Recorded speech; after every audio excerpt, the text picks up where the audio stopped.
How y'all doing today? We're gonna be doing an oil change on the Hyundai Sanata 2015.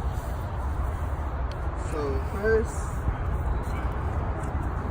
you want to come and make sure that you need an oil change. So this is where you're gonna put your oil in at, right here at the top. We'll get to that part. Oh yeah, and you can see it's smoking, but you know, you might want to let your car cool down for like 3 to 4 hours so it could cool down while you won't get burnt. So you want to come, this is how you're going to check to see you need an oil change. See, mine is not that dirty, but it still needs one. It's about to get out of hand. But yeah, and also that's thanks to the oil I use too. Like, I haven't did an oil change in about 3 months and it's not really that burnt. So once you see that you need an oil change and you check it and everything, you know, when it starts turning like a dark brownish and black, you definitely need one. But I don't like to wait till it get to that part, so I do it a little earlier. And plus I drive around a lot, so it depends on all of that too. Alright, so once you see that you need an oil change, you want to get set up, you know, safety first.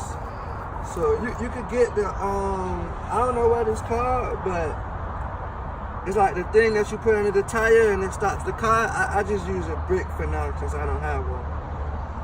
I should. Alright, yeah. So what you're gonna do is take this and put it under the tire along with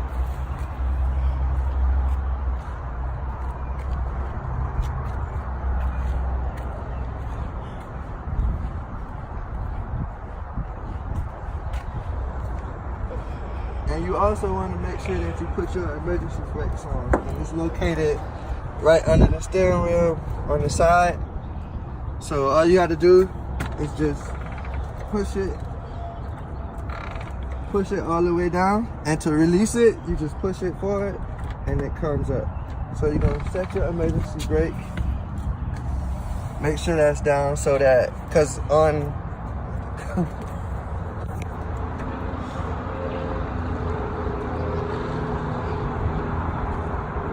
as you can see, I'm on a slanted surface, like it's like the hill is going down.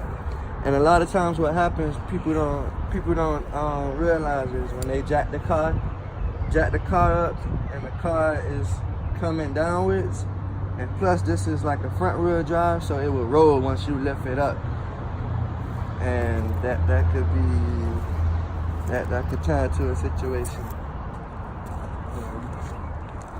Alright, the oil we're going to be using today and the oil filter is going to be the Mobile One Extended Performance Protect for up to a year or 20,000 miles. Now with this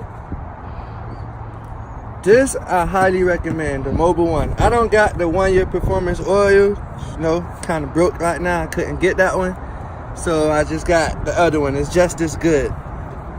However, you don't, like with me when I drive, I used to get the 1 year guaranteed, but I still change the oil anyway. As you can see, it lasts a long time. Like, it don't, like I haven't did an oil change in almost 4 or 5 months. And as you can see, and I drive Uber, so I drive a lot. You see, it really don't wear out that fast. So I highly recommend the Mobile One. Any Mobile One, especially the newer versions, the fully synthetic, and they also got the 1 year lasting oil filter with it too.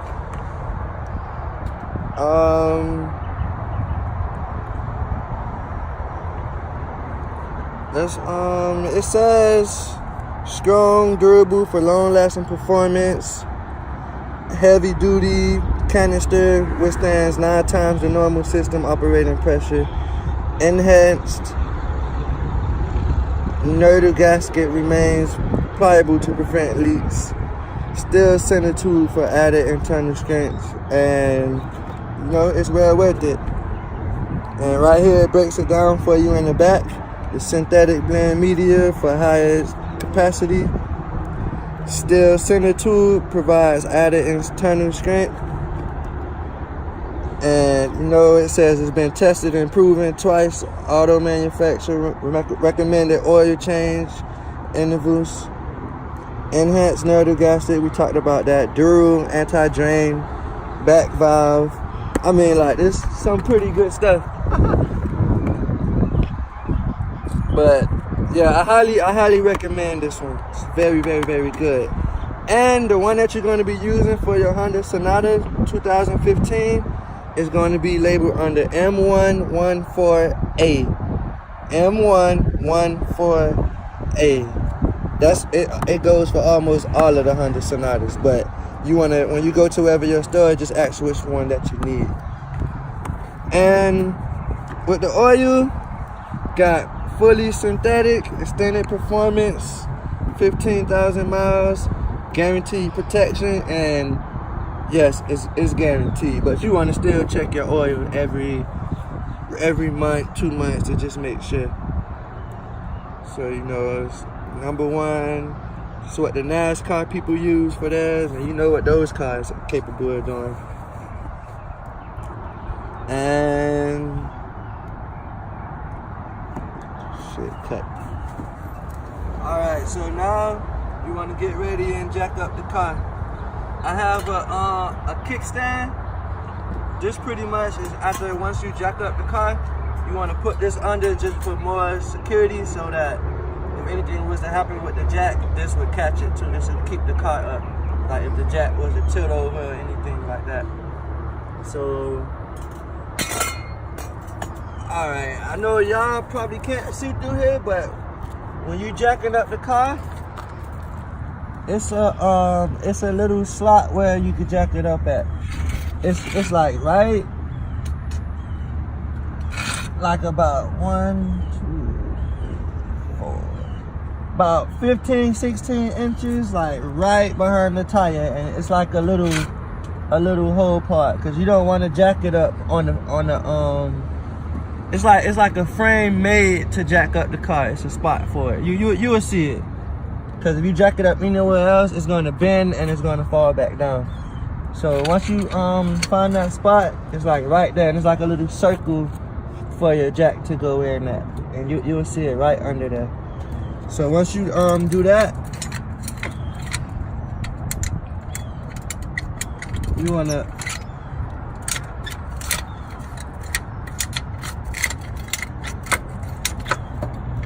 wanna start jacking up the car. Okay.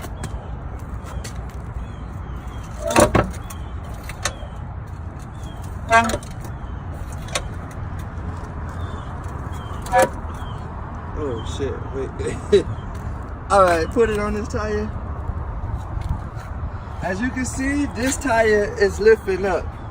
So this is going to be dangerous. Whatever side you're jacking up, you want your brake or your little stopper to be on the opposite side, because there's no sense of it being here if the tire is not on the floor. I'm happy that happened. So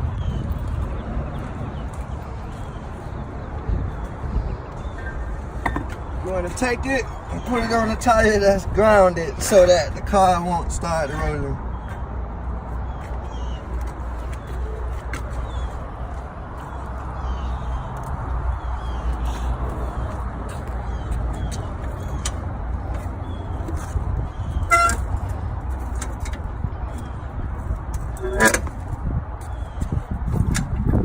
And make sure you got a better jack. I got a rusty dusty one.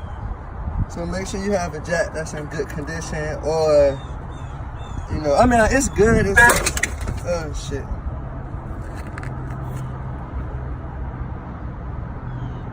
Yeah, make sure you get a good jack. Stop it. Alright, so as you can see, I had to move the car. Do not do it on the hill. We just do not do it on the hill. So we moved into the flat surface. Once the car get jacked up, you want to get your kickstand, put it under there, and you want to adjust this to the height like of the car, like where the jack at. So once if the jack, anything was to happen with the jack, it'll still stay in place. So I'm gonna adjust mine.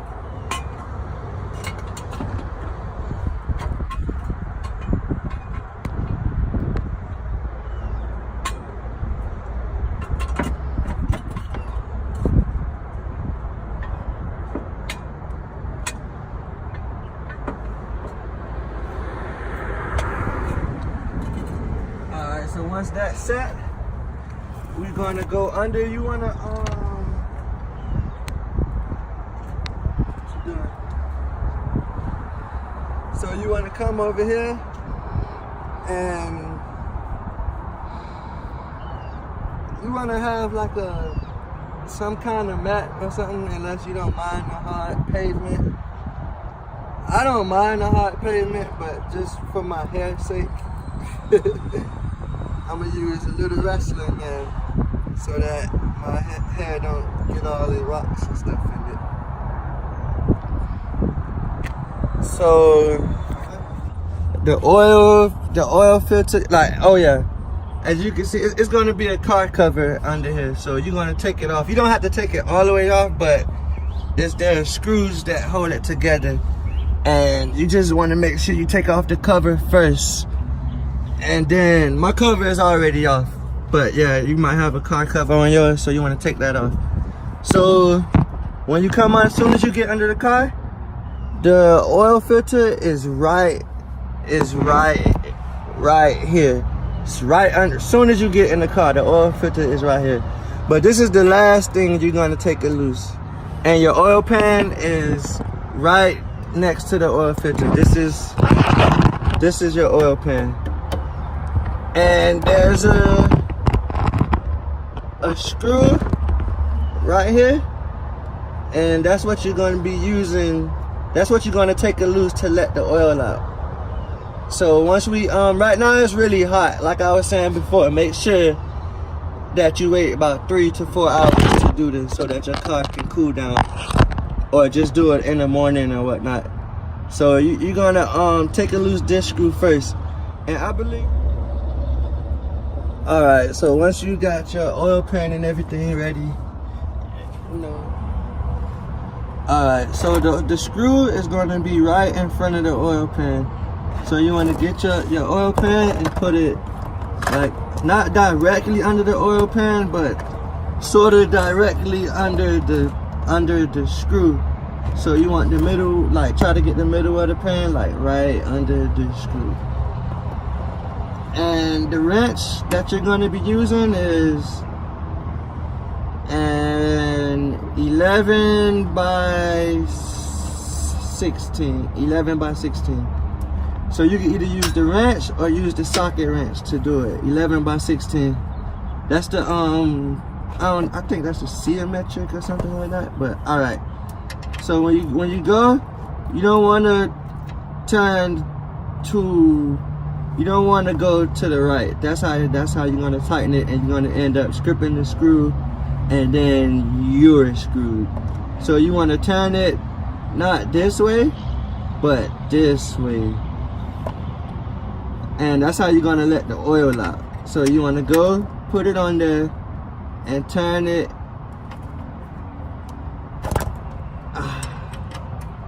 You want to turn it. Now once it's loosened, you don't want to use your screwdriver no more, because what's going to happen is once it come out, it'll shoot the screw out, and it'll be in the oil pan, and that's just going to be a big mess. So you want to keep yourself out of the way. So you're going to have your oil pan ready right here, and you're going to get your screw, and you're going to turn it slowly,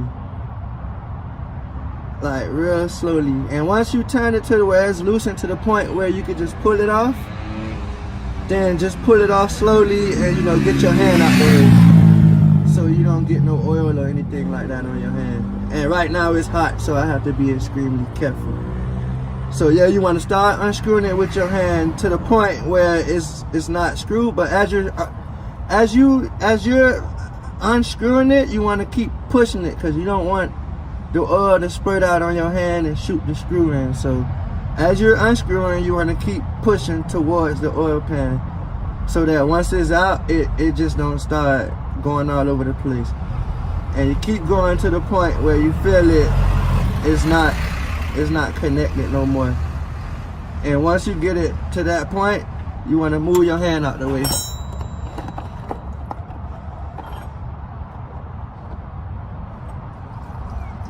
And you let the oil drain out.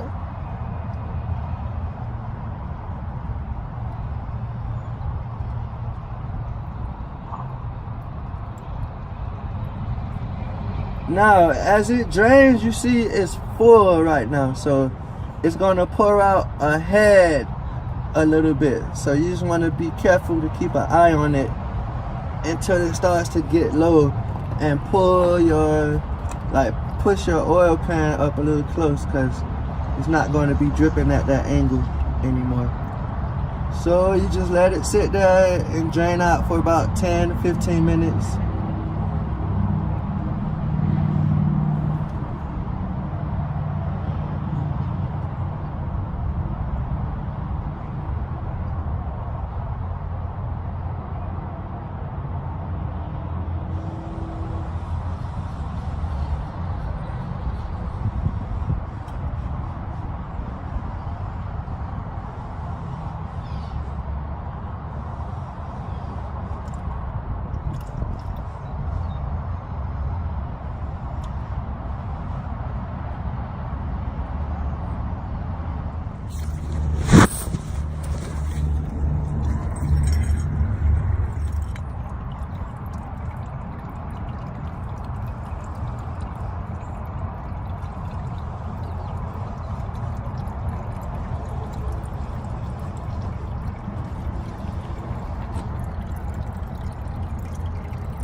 Alright, so once it starts dripping like this, it's pretty much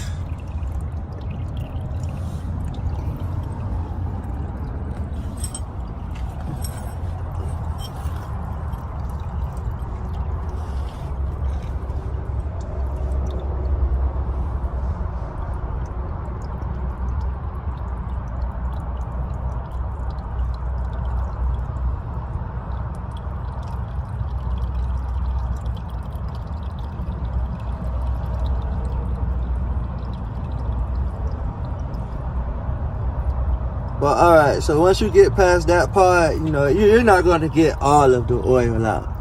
So boom, once you get here, now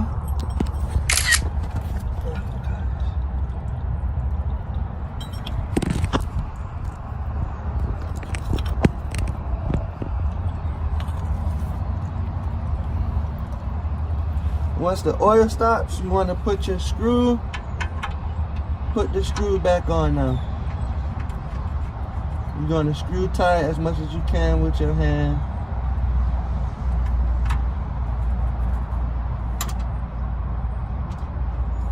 And then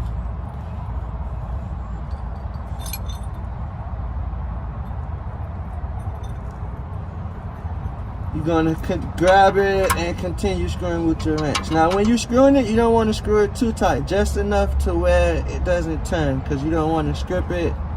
And you don't want it to be like too hard for you to take it off for your next oil change.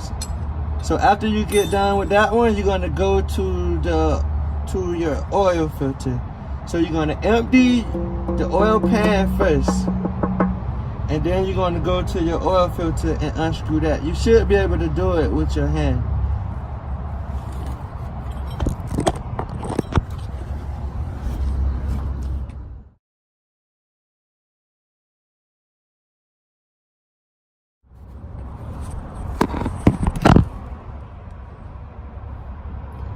Alright, so you want to slide your oil pan right up under there.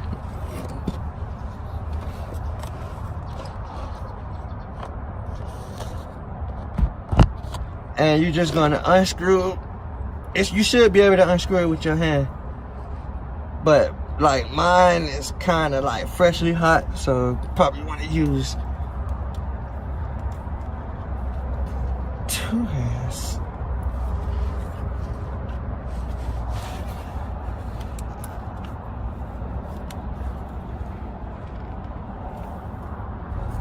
If you can't take it off with your hands, you could get like the oil filter wrench. It's like a socket, but a socket specially made to take off the oil filter. It's a groove for the oil filter.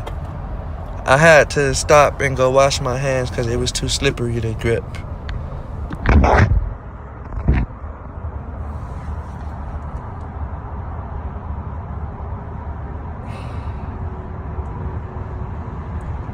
Alright, so you want to screw this one just how you did the screw for the oil pan. So as you're going, you're going to go.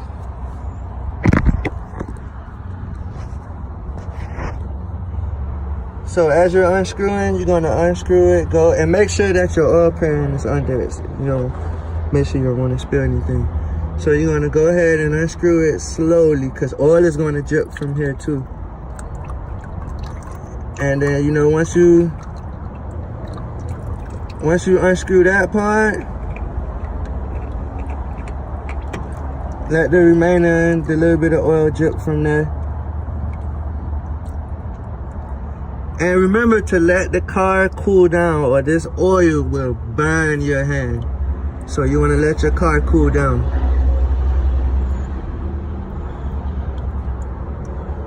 So once you get the old oil pan out and everything is pretty, that's like the most it's going to drip out. It's not going to drip out no more than this. So you just want to do that part.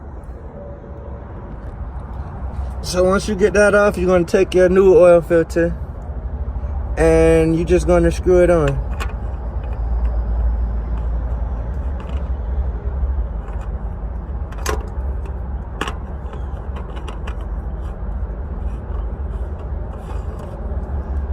And you just want to screw it on just tight enough like how to screw, just so that it's on there nice and firm. And then there you have it.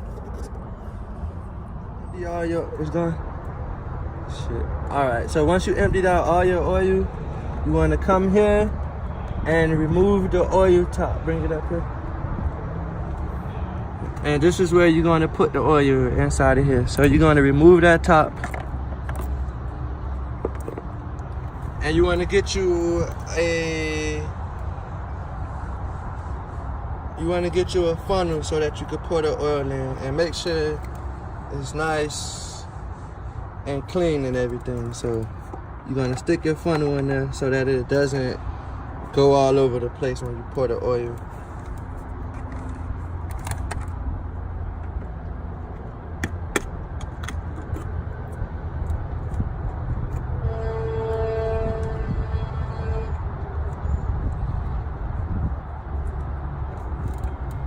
Then you're just gonna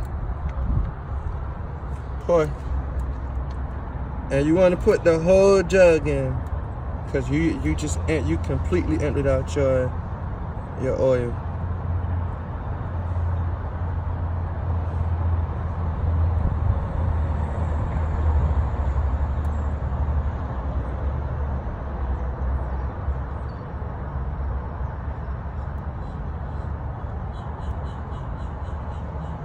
And as you pour it, it might not go down so fast, so you don't want to pour it too fast or it's going to start to overflow over the tunnel.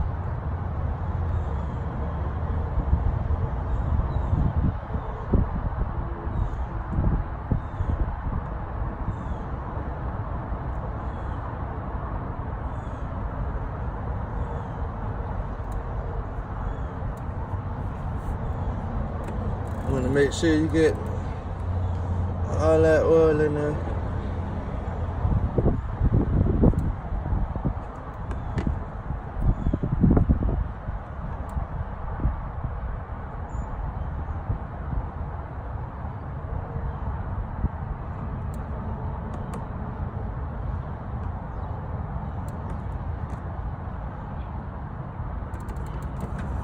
Alright, so you wanna remove your funnel. Make sure you put your cap back on. And another thing too, just use whatever oil it says on there. So this one says say 520. I use 530. It's really not a big difference. It's just that the 530 is probably a little bit more thicker. The higher the number, the thicker the oil is. Alright, so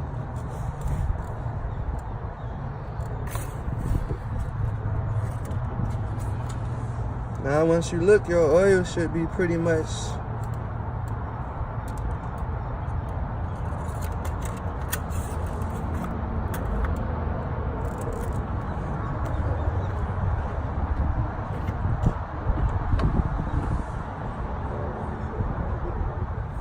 alright, so once you're done, your oil should be clean. You shouldn't even see it on the stick.